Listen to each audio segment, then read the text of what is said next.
ልዑል እግዚአብሔር ሆይ የሰላም አምላክ በመሆኔና በቀኑ ውሎ ሁሉ ስለረዳኸኝ አመሰግናለሁ። ይህንን ቀን በቸርነት ያሳልፌ በዚህ የረፍት ሰዓት በመብቃቴ ስምህን እባርካለሁ።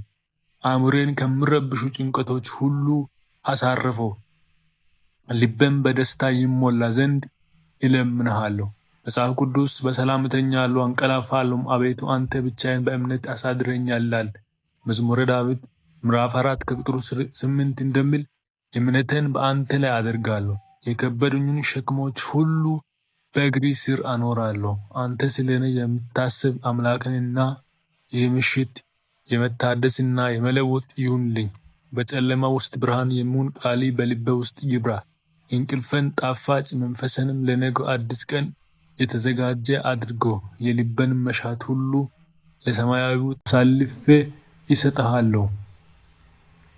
አዳኝ ጌታ ሆይ ሌሊቱን እንጠብቀኝ፣ መላእክትም በዙሪያ ይዘዝ። ከክፉ ነገር ሁሉ ሰውረኝ፣ በክንፎችም ጥላ ስር ደብቀኝ።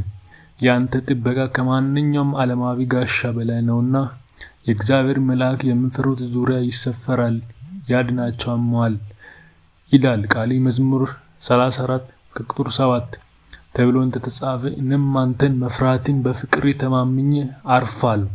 በሕልሜና በሐሳቤ ውስጥ አንተ ተገኝ፣ ነፍሴንም በመንፈሳዊ ጥንካሬ አድሳት። ባለፈውን ቀን የሰራሁትን ስህተት ሁሉ ይቅር በለኝ። ነገ ደግሞ ለተሻለ ሕይወትና ለታላቅ ዓላማ እንድነሳ እርዳኝ። በውስጥ ያለውን ፍርሃት በፍቅሪ አውጥቴ ጣለው። በቤቴ ውስጥ እንዳለ ልጅ በፍቅሪ እቅፍ ውስጥ ሆኜ በሰላም እንዳድር ጸጋህን አብዛልኝ። ሁሉን የምትችል አምላክ ሆይ ነገን በበረከትና በስኬት እንዲጀምር ዛሬ ምሽት ኃይልን አፍስስብኝ። በሕይወቴ ላይ ያለ ዓላማ ታላቅ እንደሆነ አውቃለሁ።